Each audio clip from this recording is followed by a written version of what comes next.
Business impositions oftentimes go against the quality of what you're trying to build, right? It's like, you can't be driven by a business model. That is not what this industry is. You're driven by ideas, you're driven by amazing gameplay. I would say that VR industry is kind of not innovating as much as it's trying to deliver what the players want today. And what we need and what we wanted to be part of Meta for was to innovate, to do something that nobody had done. Hello and welcome to the Game Business Show. Today we're joined by Ru Weerasuriya. He's perhaps best known for his studio Ready at Dawn, which worked with Sony on iconic brands including God of War, before moving into VR development with games such as Lone Echo. Ready at Dawn was acquired by Oculus/Meta in 2020 and was closed in 2024, but Ru is back with a new team based in the south of France called Atlantis. And to discuss the new studio and his journey so far, I'd like to welcome Ru to the show. Hello, Ru. Welcome. Hello. How are you? Hi, Chris. I'm fine. Thank you. And you? I'm doing very well today. And I hear you're in sunny Switzerland, which is where you're from. Yeah. Back home. Well, before we dive into the new studio, I thought it might be worth looking back a little bit of your career, because there might be a few younger folks listening who are not familiar with you and Ready at Dawn, because for a period you were this hugely well-regarded PlayStation developer working on God of War games for PlayStation Portable. There was Daxter as well on the same console. You developed the original PS4 game, The Order 1886. You worked on the Wii version of Okami. I remember writing about them in an interview at the time. But since then, Ready at Dawn became this VR studio with Lone Echo, Echo Arena, and Lone Echo 2, highly regarded VR titles. And you became part of Meta and Oculus, which I know that didn't end well. But looking back on all of that journey, and of course, before then you were at Blizzard and places like that, what are you most proud of your story so far? Wow. Okay. Good question. What am I most proud of? I mean, honestly, I would tell you, that there's so many things that we've done, in our careers. I mean, in my career, between, like you said, Blizzard, Ready at Dawn, and then joining Meta. But the thing I'm most proud of is the team we built over time. One thing I've always said about our studio and any game that you make, and what I believe in about this industry, is that games are good, they come and go. But the reality is that the power is in the people in this industry. And we built what I would consider, I mean, really, like, I know everybody says this, but one of the best teams this industry has had. And we've proven it, actually, I think, with the games we've done over time, at Ready at Dawn. Collecting this type of people actually together and giving them the chance to prove themselves is something I'm really kind of proud of. I find it quite remarkable when you see a studio like yours who've just constantly reinvented, right? You were doing portable games, then console games, and then VR games, which I guess with your people requires a certain willingness to learn and challenge themselves, which you need a good culture and a good team to be able to deliver that. Yeah, it was my promise to the team. I mean, when they came in, my goal as the head of studio was to make sure that they were always challenged, that they always had something fun to work on, something that they were passionate about. We did that very early on, with Daxter, of course, when we signed that. But even going from Daxter to God of War, I think everybody expected us to make a sequel. We were excited about doing other things on PSP, so we went to God of War. Then, again, a second God of War game, we moved on to The Order. In the middle of it, we actually did a few original IPs that we developed internally that didn't see the light of day yet because, those were the things that we did internally. We kept on, and the goal was really like give ourselves the chance to innovate. And there's a good side and a bad side to that. The good side is that you get to do something fun every single time. New technology, new IPs, new art, new everything sometimes. The bad side is sometimes your team looks at you and goes, hey, could we just build on what we did in the past and do it once more? We did it with God of War, we did it with Lone Echo. But one thing I'm proud of, again, is that over a period of 20 years, I think we worked on, I want to say, about 8 or 10 different genres of games as a studio, which is kind of very, very unique for this industry. Yeah. You mentioned The Order there, which I think is the thing. I remember The Order 1886. I remember very vividly. It felt like a big moment. I remember it being revealed. You've worked on big franchises before, obviously, but this was your big budget PS4 original IP exclusive. And I know it got mixed reviews, but I actually remember loving it at the time. I think I loved the fact it was quite a short game, which benefited me quite a bit. I'm going to pick on that one for a little bit. But how do you feel about that game now, looking back? There's no way a developer doesn't look back and think, I could have done something differently, right? And the same goes for The Order. I think we innovated on so many things. I would tell you that today The Order still looks relevant visually. And that's a game that's already 10 years old. I've seen reviews of games done now in 2025 where people played it for the first time and go like, oh my God, I can't believe this is a PS4 game. So we did do things that I think really kind of pushed the boundaries of what was possible. There are things, again, as a first game that we consciously made decisions on to not do. For example, a lot of people dinged us for the fact that we didn't have a multiplayer in the game, which I understand, but at the same time, we did do a multiplayer in the first year of development. We also realized we didn't have the budget and the time to do it. And together with Sony, we decided to kill it in year 2, kill the multiplayer and bring it back, hopefully in a sequel later. And we had a functioning multiplayer also. It was a lot of fun, but again, 2 different games to make with one team. Yeah. People talk to us about the game length, and I know that that's something that a lot of people talked about at the time that it got released. I mentioned in the past, we cut about, I want to say 30% of the game a few months before the game released because we had a locked date to release it. And I understand why Sony wanted something on PS4 in that first year of release, and there's competing, needs, I think, from the studio side and from the publisher side. And in the end, we made the decision it had to come out in the time allotted. And, were we to do it again, I would have probably, try to figure out a way to extend the development for longer, because the game only, I think it was 3.5 years to make the game from scratch. Oh, wow. And there was new technology, new IP. And Chris, I mean, from the industry, new IPs, new technology take a minimum of 5 years, if not 6, sometimes 7 years.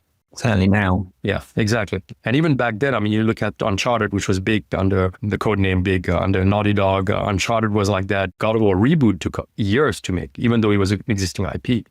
So it's tough because we were an external studio, kind of working first party. And Sony, as I understand it, needed that game to come out, and we made some sacrifices, but we really hope to make a sequel after that, because I had it in my head, the story for the second one, the third one. We had all of that, kind of prepped to go on. Oh. But, unfortunately, what happened.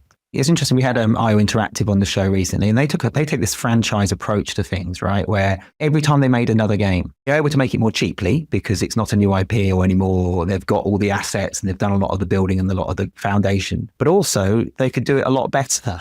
And it used to be back in the old days, even early noughties, it used to be that it was quite normal. You put out a game that was, showed a lot of potential, but it was the second game that really delivered on it, because all the ideas you couldn't have time to make in the first game, and all the things you could tweak and finesse. It's historically, I always think the second game's always the best game. So it's a shame that you never got a sequel, because I really enjoyed it. Genuinely, I remember being surprised at some of the scores. I thought it was a stronger game. And I'm glad it's been reappraised a little bit. Yeah. We'll come on to the new studio in a moment, but you went from there into the world of VR and then became part of Meta. So what made you want to get acquired by Meta in the first place? Originally, we didn't want to get acquired. That wasn't the goal of the studio. We were quite happy independent. We've taken very different meandering paths, different platforms and all. And as a matter of fact, back into 2019, we were working on PS5. Actually, we have dev kits. We had dev kits at the studio. We were trying to get back to PS5. One of our goals was, VR was going one way. We had hunger to do PS5 work again. And that's kind of what I communicated to Meta also at the time. I said, look, guys, I don't know where VR is going to go truly, because we don't know the long-term plans. But we have a hunger to do great things in VR, but we also have hunger to do great things on PS5 at the time. We hadn't shipped on PS5 yet.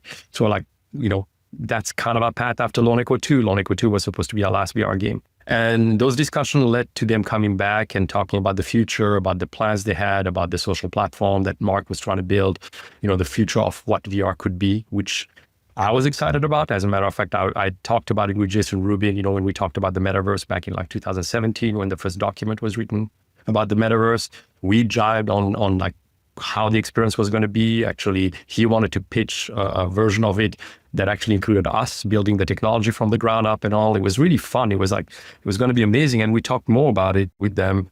And we seemed to align. They came back a couple of times, talked to us. And end of 2019, they approached us with this very strong vision about, again, breaking the boundaries, just like Lone Echo had, for the first game on VR that we did. We did things that people said, oh my God, don't ever do that. If you move in VR, you're going to, make people throw up. They're going to be nauseated. Don't do that. And we broke those boundaries and we proved that it could be done. So we wanted to do more of that.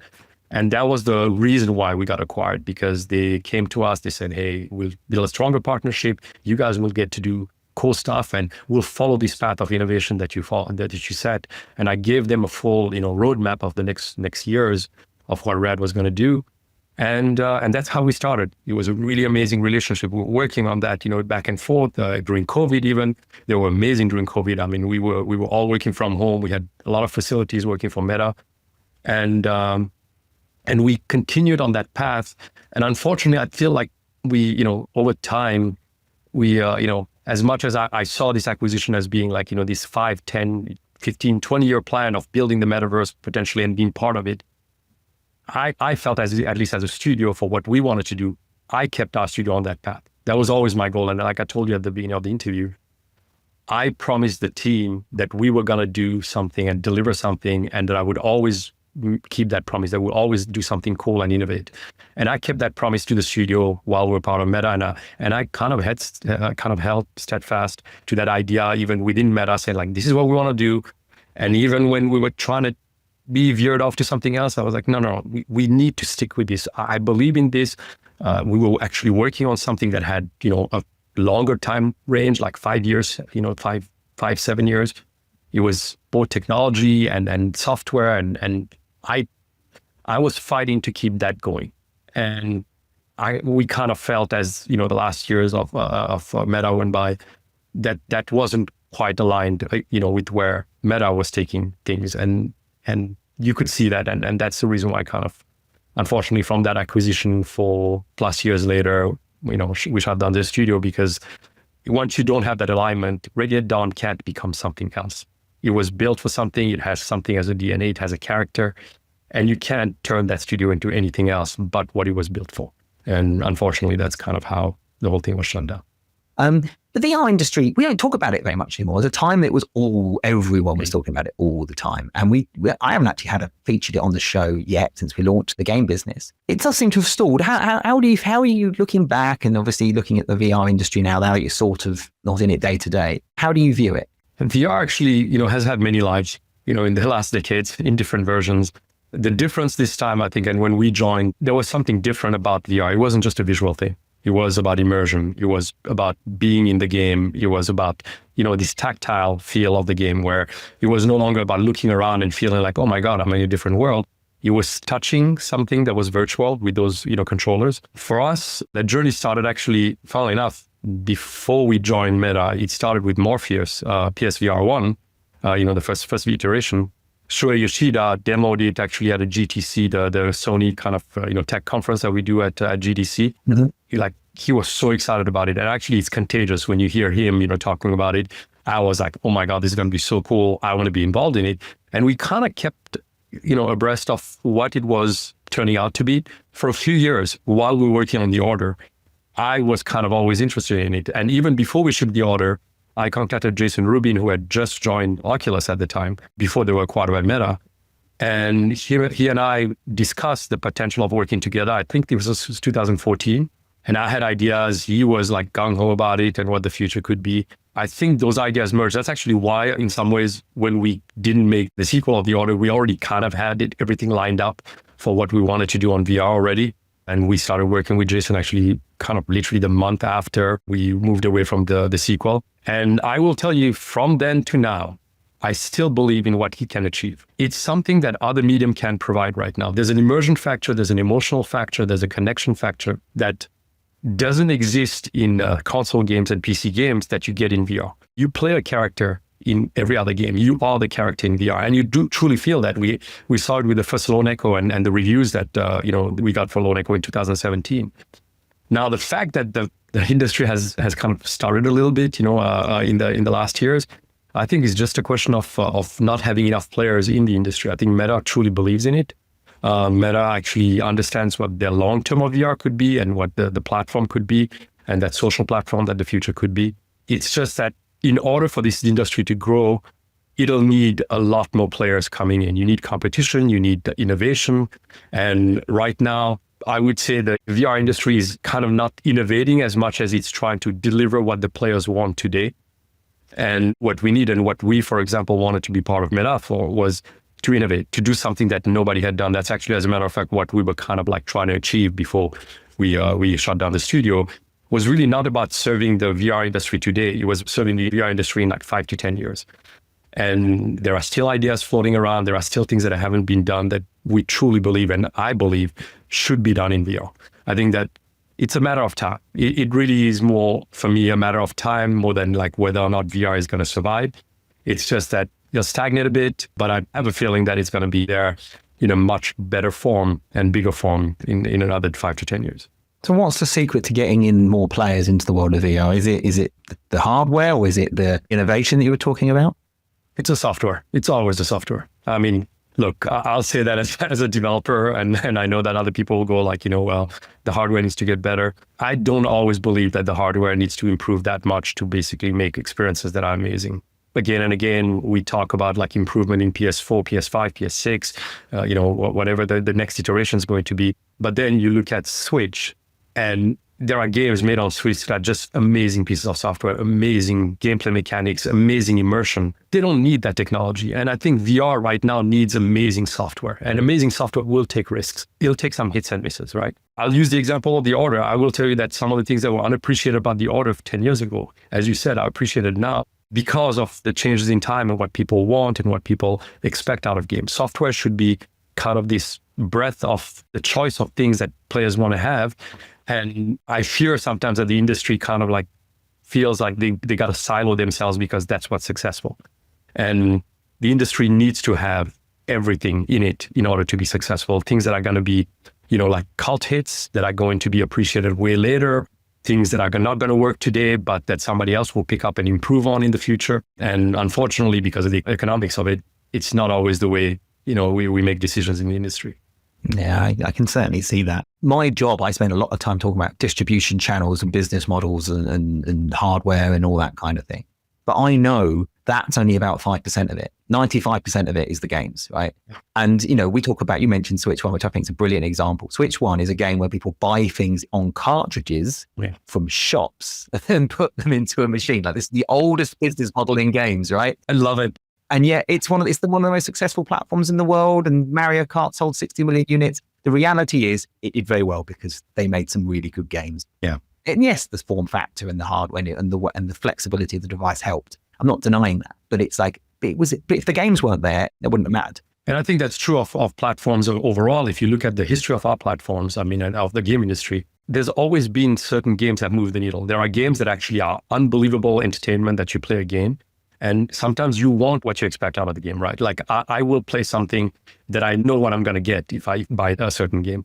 But there are certain things that open your eyes to what things could be. And I think that that's what we need a lot more of in gaming. And I think that, across the board, you get like smaller teams, basically every generation doing cool things that I think bigger teams then, adopt. And we love to learn, right? As a studio, I've always said, even with Ready at Dawn, we love to innovate, but we love to see innovation that we can kind of borrow and learn from and share. And that's how the industry actually truly grows. And to the point that we were talking about earlier, that's how we increase the user base of any platform, whether it's VR or anything else, is invite more people into something that they connect with. And not everybody connects with kind of a singular experience. We're still such a small, consumer base compared to the population of the world, compared to, TV, movies, music, and all that. We have still so much to go to tap into what make a certain people actually want to play and get into games. Yes. That's what Jim Ryan said to me once. He said, video games may be the biggest entertainment medium in the world, but it's not ubiquitous. Yeah. And I thought that was something that I'd like to remind people. We make a lot of money. Not everyone plays games. Everyone watches TV. Everyone listens to music. Yeah. Well, let's talk about your new studio, Atlantis Studio. How did it come about? That's an interesting one because so while I was in Meta and when the decision was taken to shut down the studio, it happened, it's been more than a year. Although the studio shut down in August, I don't think most people know that I was already discussing with the higher ups at Meta the wind down of the studio back in early 2024. Unfortunately, I didn't share it with the team because those kind of things are not things that you can share. You can't tell a whole team, hey, we're thinking of doing this, in like 6 months or 8 months, whatever it was.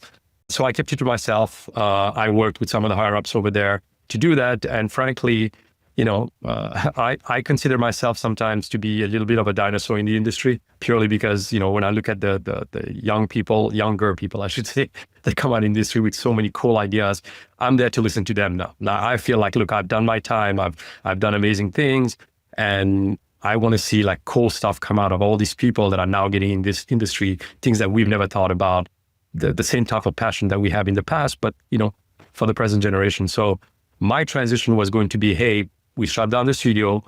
I'm just going to go and take a long sabbatical or, take my time, figure out what I want to do next. And in between all of that, a mutual friend of one of the people that started the studio with me, Atlantis with me, we got reconnected. And I've known this person for 10 years. Actually, my friend I've known for about 20 years. Actually, he used to work for us. He worked for PlayStation France in PR. He contacted me and just said like, hey, I don't know what you're thinking, but do you want to get involved in something that's happening? Or would you like to at least advise on this to see where it could go? And the chance was there to not only advise, but also kind of give some money and fund the studio and give them a start. And I was in a place in my life where I was like, all right, you know what? I don't need to do anything or work. I can kind of seed the studio and see where it goes. And, in the long term, maybe help once I left Meta. And that's what I did. I kind of seeded the studio. I let them do what they wanted to do. And around like the end of 2024, I decided, all right, well, I'll just, give some money, see how that project goes. I was excited about the group that they accumulated.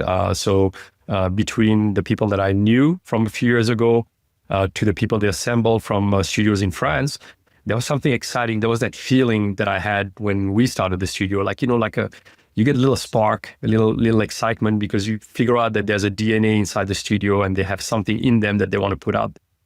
And they spent the better part of the first 6 months finding that DNA. That's kind of the only advice I really gave them was, look, don't dive too deep into what you think you want to do today. Give it time. And slowly, they started actually experimenting, finding their DNA, finding what made them click. And by the time I had left Meta early this year, I kind of started working a little bit more with them. And we decided, all right, why don't we announce this and hire people? And it was organic. That was the best part about it. It wasn't just a decision. I love the fact it was organic. It just kind of came to be because all the right people connected. It was the same thing as Ready at Dawn, the way Ready at Dawn started. It was kind of organic the way we connected and we started our first game. Does the fact that it was in the south of France, did that appeal to you over investing in a Californian group or anything like that? Yeah, I mean, I would tell you, yes, it did kind of, interest me because California notoriously has been extremely expensive to make games. Mm-hmm. That's just the reality. Costs of making games have gone up and up, over decades. This. I mean, it's like, you look at budgets from 20 years ago to today. I mean, it's just astronomical what some games cost today. Yeah. And we thought, at the time, at least I thought if the idea of doing something that actually required a smaller budget in the beginning, at least, was kind of exciting. But beyond that, I think that there was something about being closer to where I come from, Europe. I was excited about the fact that it was a culture that I understood really well, as much as I understand, the American culture. And it was a new challenge. Mm-hmm. So there was a little bit of that excitement as well, where I thought, right, well, that's going to be kind of cool to be, closer to home, being able to kind of connect with people back again, in Europe and see where it goes. It's certainly a bold time to launch a new studio. Mm-hmm. Video games, actually entertainment as a whole is going through a bit of a challenging moment. What makes you confident, I guess, is the question. As confident as I guess you can be. Confidence, yeah. I mean, confidence again doesn't come from the money or anything. And you're right. The industry is at a kind of an inflection point. There's been a lot of layoffs happening in the last years. There have been a lot of negative things, I would say, as much as there were positive things. The launch of the Switch 2 was amazing, for example, and hearing the first 24 hours of sales. Yeah. There's some good and bad things that happen, but it is true that right now it is tough to start a studio. It's tough to land a project. It's tough to publish something. Get a publisher actually to be behind you. For me, I would tell you what makes me confident is, again, people. I've always been confident in people. I've never been confident that certain IP is great because it's a known IP, or that the right partnership with the publisher is going to work out. We've seen traditionally really strong relationships with publisher developers kind of take a turn for the worse in the last few years as well. Publishers that I would have imagined, oh my God, that they're never going to abandon a game, suddenly start shutting down games. So my confidence have never come from this. It's come from people. It's come from ideas. It's come from people putting that little spark together and coming up with something, giving it time. And right now, that's really what happened with Atlantis. It was having those 6 months of them just toying around with things that we just threw away, that they went, well, that doesn't work. The game, actually, if you saw the game at the very beginning, the way it was nothing to do with the game right now, right? It was something that, we departed on a first person, we're on a third person. It was really allowing them to see whether or not they truly had it in them to find something that they loved. And when you see that team doing that, rather than being dictated something, you start figuring out that everybody owns a piece of the game that you make. That's what success has been for RAD in the past. It's everybody taking ownership of something in the game and they feeling like it's their game. And seeing that happen made me confident that at least we had what I would say really 60% of what you need to make a game successful. It's a good team that actually believes in the idea, owns that idea, and comes up with a good gameplay loop that you feel, all right, there's some magic in here. It could work. We could just basically keep iterating and it's gonna become something cool. You compared it to RAD, Ready at Dawn, but how does it differ? How does your approach with this one differ to what you've done in the past? One big difference I would tell you is that, when I started RAD, the hunger that I had and the time that I put in was, completely different than what we do right now. The three of us, Didier, myself, and Andrea, we were working when we started RAD from home, 24 hours a day, 7 days a week. It was like, when I say 24 hours, seriously, like sometimes it was like sleep for a few hours, get up, try to basically maximize your time all the time. That is different. Right now, today, it's kind of a new role. I can step back. I can see things from a little further out. I can almost be like a pseudo publisher, looking at the game rather than being like full-time in development. I always keep reminding that team that it's their game as much as like I'm involved. That first and foremost, it's their game, and that I can always come in and act as a consultant, publisher. I spend a lot of time on the game, but at the same time, it's not every single day. The other difference I would tell you is we started RAD with Sony behind us. It's amazing to have that. The moment we started RAD, a few months in, we went up to Foster City. We met with Shu. All we had was a little document, 20 pages. For what Daxter was going to become, an idea of a spin-off of like a sidekick on a sidekick platform. That's kind of like how we pitched it. Oh, yeah. It was cool. Like it was like the PlayStation 2, PSP, and here you have Jack and you have Daxter. And I still remember that meeting. We walked in. It was I want to say like an hour and a half, 2 hour meeting. It was Shu, Grady Hunt, Connie Booth, and the three of them sitting on one side of the table. We pitched.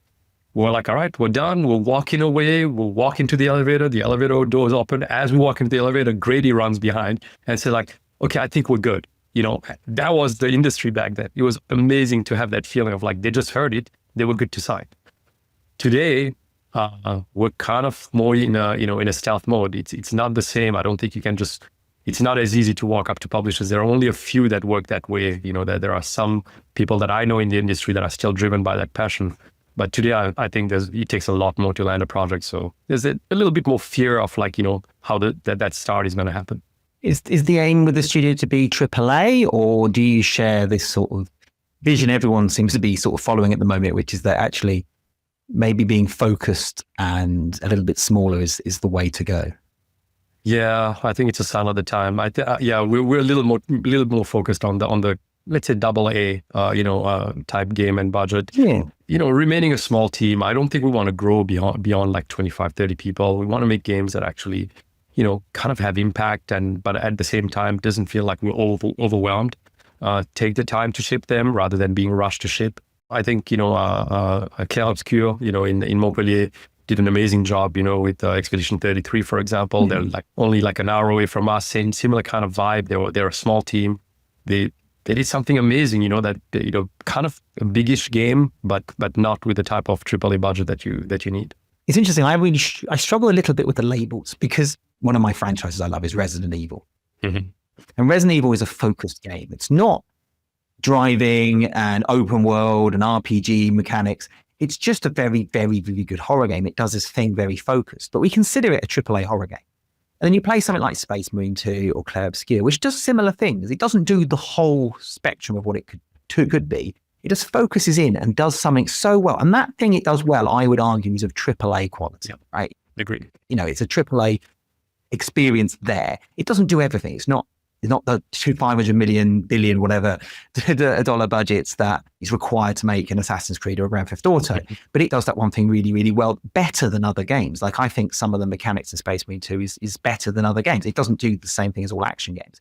So I actually struggle with Double A because I think it kind of undersells in a way that actually this game is as good as any game you'll play. It just doesn't do everything. And I don't really have a question there, but it sounds like that's yeah. Yeah, I agree with you, Chris. Things that I think the experience can be AAA still, I think, and we need to start figuring out a way to differentiate that, right? There are games that are just small, like indie games or something like that, that deliver experiences that you just go, oh my God, like how in the world were they able to do this? You play 50 hours, 100 hours of those small games sometimes. I do believe that, yeah, you're right, that if you differentiate between the experience and the budget, it would be nice to actually truly have a separation between that so that we do have games that actually don't cost the same amount that actually deliver AAA experiences. But I think we're a little muddled now. Yeah. And especially with IPs that have been existing, like Resident Evil, I think that's absolutely true. It is harder today for a new IP to actually call itself AAA if it doesn't have just everything. It's an expectation that the audience have oftentimes. This is AAA. It's actually about how much money the budgets are being spent. And it sort of spirals down to consumers talking about it that way. But maybe it's just my memory is wrong, but when I grew up in video games, I didn't differentiate between, they're all just games. It didn't bother me how much money was spent on them or anything like that. And of course, AAA games may have ended up being my favorite games because they had big money spent on them. But that didn't mean I devalued them in any way. I don't go to the cinema, right? And I go and watch, I don't know, A Quiet Place, which has a fraction of the budget of Avengers. And I think I'm getting a lesser experience in any way, or I think, oh, this is clearly an indie. Like for me, it's just a different type of film. And The Quiet Place does stuff that's much better than the Avengers. Oh, yeah. Right? But it's a different experience. But anyway, I'm sort of getting in the weeds of the characterization and I'm going to solve it on this. But Chris, just if you don't mind me saying something, like I think what you're talking about is extremely important for the industry. What your view and your vision of actually how you play games and how you view games is, I would hope the way the industry, not just on the development side, but even on the audience side, actually sees it that way. But I will tell you firsthand that I've seen games that we've made, see that differentiation because of what quality is perceived to be, right? If your game is not long enough, you oftentimes are not viewed in again, I want to take the example of The Order. If you make a 8-hour game that actually just is amazing and you're getting, into it, and again, there are faults to it. Absolutely. There are things that actually are not, that could be better and all. It should be viewed in the same light without actually really saying like, oh, but I was expecting a game that rivaled the last game that I made. They're usually compared. Yeah. We often compare games that are, let's say you're a third-person shooter, so you'll use another third-person shooter. And I remember them saying like, well, it's not Gears of War because it doesn't have a multiplayer. And I was like, but it's not supposed to be, and it's not trying to. We don't do that in movies. We don't do that in music. We don't do that in TV. We never say, oh, this is a series that I last watched, and this is a fantasy series that I really love, like Game of Thrones, and another fantasy one comes up, and we don't go, oh, well, I'm just going to ding it because it's not Game of Thrones. We don't see that happen often with the public and the press. And I've seen that in this industry for a very long time, where we see a game and we already categorize it because there are others to compare it to. And you don't really appreciate it for what it is and for what it was built for. I do wonder if it's a unique problem to games, because in TV and film, right, we watch those things because they're stories, right? And what we're looking for is good stories. And sure, special effects and A-list actors all add into that, but really we're looking for a good story. If the story isn't good enough, then or the script isn't good enough, we're not into it. Whereas in games, there is two things. Some people do play games for the story, but a lot of people play it for the experience, for the discovering a world or just having fun. And that's where perhaps when we're talking about perception of whether a game is AAA or not is sort of dictated by different measures than just the story or just the visuals. I kind of regret us as an industry coining indie as a term. I think if we hadn't have done that, maybe we'd all just seen them as games and sure, we may see them as bigger games or smaller games, but it wouldn't have, I don't know, we wouldn't have siloed these experiences into different buckets. Yeah. And there's still time for that to change. I mean, put it that way. We have years and decades ahead of us. Hopefully, we'll come to that point where we don't differentiate. It's entertainment in different ways, interactive entertainment in multiple different ways. I was going to ask you, I have a question here, which is really broad. We have talked about it quite a bit in a way, because we're in this prolonged period of industry stress, right? And there have been successes recently. You brought it up, Switch 2, but also Dune just did very well. And that rematch game from Kepler's done very well. And Expedition 33 has done very well. And Assassin's Creed did really well. Even AAA, like Monster Hunter Wilds, is very well. There's been lots of successes this year. It's not all misery. But also we are still seeing challenges and layoffs. As a veteran of the business, I'm going to sort of ask Jet, it's quite broadly, but how do you see it? How do you feel about where the industry is today? So a very broad question. I would tell you, like, okay, so it is a broad question. I'm a little worried, I think. I'm a little worried as in where the value is put into the industry. I feel like more and more we are finding people to be replaceable, in this industry. And it goes back to what I talked to you about what I'm proud of, in what I've done and what I'm proud of in the game industry overall. More and more, I think that we have become a little bit more commoditized, where we just feel that people are replaceable. You use people, you have people on a project, you don't need them, they go, and then you feel like you're going to rebuild a team. It's okay, things are going to be fine. But that's just not the way it is, and that's not the way most of the entertainment industry actually see their people. Value is again in people, and seeing like layoffs. I understand that layoffs need to happen when there is a need and all that stuff. But I've seen the industry go more and more into this kind of mode of hire, fire when you need to. It wasn't the case actually, decades ago, where it was more like, no, we're going to make the team go because that team together is going to do something amazing after they're done with this project. Even though at the beginning of a project, you might not need 50, 100, 150, 200 people. You just go like, no, we keep the team together because that team is going to deliver again, and you're going to basically be able to, move 20 people in the pre-production, and then the other people will join. And for right now, they'll just, work, do other things. That worries me a lot. That we are, it's good that we're a bigger industry, but the feeling that we're all replaceable, it kind of sucks. I would tell you, it's bad for the industry overall.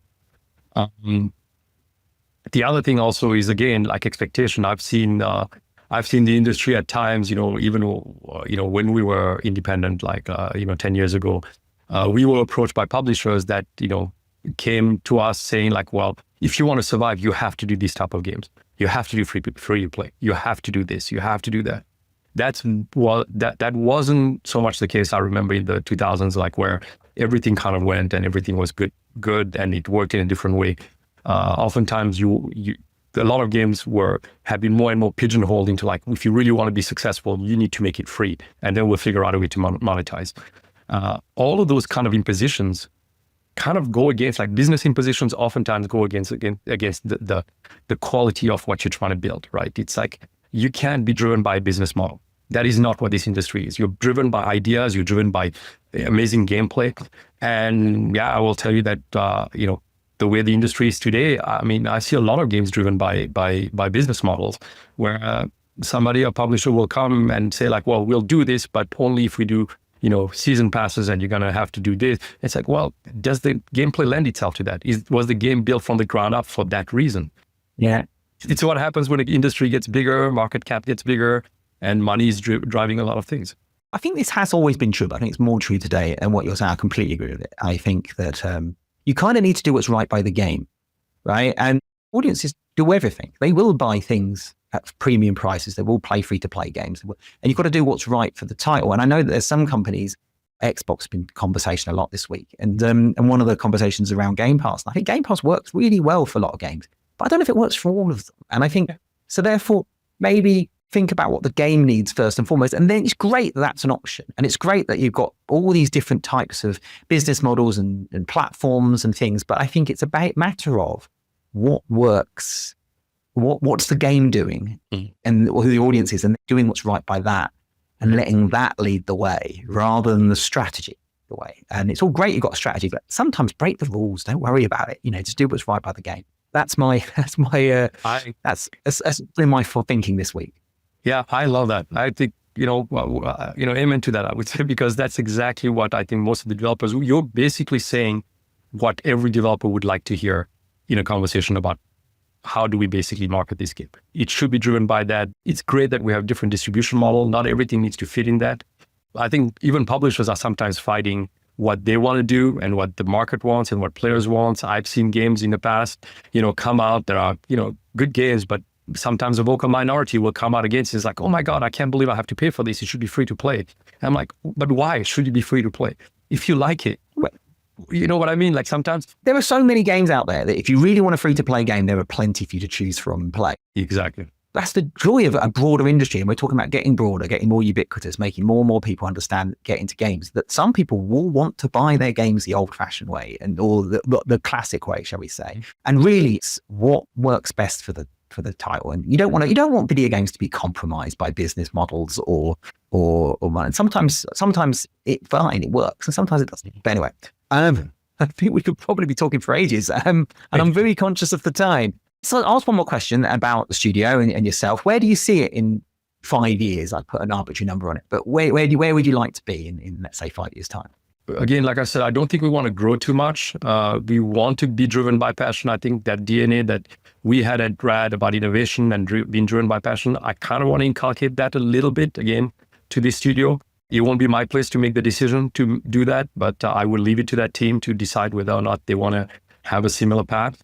We want to keep on working on games that, again, don't take, too long and too big a budget, but that pressure, is definitely something that every developer feels when it gets very big. Again, I can't never say never, because sometimes you get the opportunity to work on something so cool and the budget is there and the partner is there and you go, oh my God, how could I say no? So never say never to any opportunity that's out there that would fit. But at the same time, I think that we have an idea in mind to say at the size that we do. We don't have a, kind of a favorite platform. I know that a lot of people in the studio love Switch, but a lot of other people play PlayStation. So we're not really driven by purely platform, but I've always told them, it's pretty cool to be a first party or, to be what people call second party as well, to be driven by, with a partnership with a platform manufacturer. So that would be really cool. As far as I'm concerned, honestly, I don't know. Like right now, I'm enjoying being a little detached because I feel like it's a different perspective to what the studio what I can bring to the studio. And lastly, there is something that actually we are toying with, and we'll see where it goes. But one of the ideas when we started the studio was to kind of connect a little bit with the academic side of the industry. There are a lot of good schools out there. More and more have great degrees in gaming, whether it's, like USC in the States, but there are a lot of games, and I think UCI has a really good computer studies and gaming group actually in Irvine, California. But Europe, has a bunch of game academies, and we've talked about the idea of what if we were a little close to that? And one of the ideas of starting the studio was in the future to try and find that connection, try and find a way to see whether or not we could partner up or actually work together with some of those institutions to give a chance for both students before they come out to see what the world is like, out there, and at the same time for the studios to, be able to, benefit from ideas that come out of, those students. And I'll give you an example of why it, excites me. I was at Art Center. I studied car design. And notoriously, Art Center has always been connected so closely with the car industry. We had teachers, all our teachers were from Art Center, were from car industries, car companies that would come and teach at Art Center. And I always felt that while I was studying, I was so in tune with what the work was going to be in the future. And I felt in academia, like in the gaming side, the curriculums, I don't see a one-to-one connection. Sometimes there is expectations that are not truly met. And I would love to see more connection actually happening between schools and game studios. I think we should dive into that at another point. Happy to. But I've really, really enjoyed talking to you today. So thank you for joining us. It's been an absolute pleasure. Same here. That's it for today's episode of The Game Business Show. If you want to make sure you never miss an episode, head to www.thegamebusiness.com and sign up for our newsletter if you haven't done already. Until next time, thank you for tuning in. What is the greatest movie trilogy of all time? Oh my God. I'm going to say the original Star Wars, the original trilogy, because it influenced everything I did pretty much in my life. Will Nintendo Switch 2 outsell Switch 1? Yes. You have already answered this question, but I'll ask it again. Will VR ever become mainstream? Yes. Console or PC? Console. Always been a console player. Love PC games, but my God, console have given me like so much pleasure over time that it's hard to disconnect. What is the most exciting games company operating today in your mind? I will say this because they're close to where we are, but I'm really excited about what Chiaroscuro is going to do. And which video game has inspired you the most in your career? Karateka. Oh, really? Jordan Mechner did something pretty amazing at the time with that game. And it was like the first time that I think Andreas said it actually in an interview in the past as well. It's the first time he felt there was a story behind something, although the story was really tiny. It just felt like, I'm doing something cool. There's a goal, right from the beginning of the game.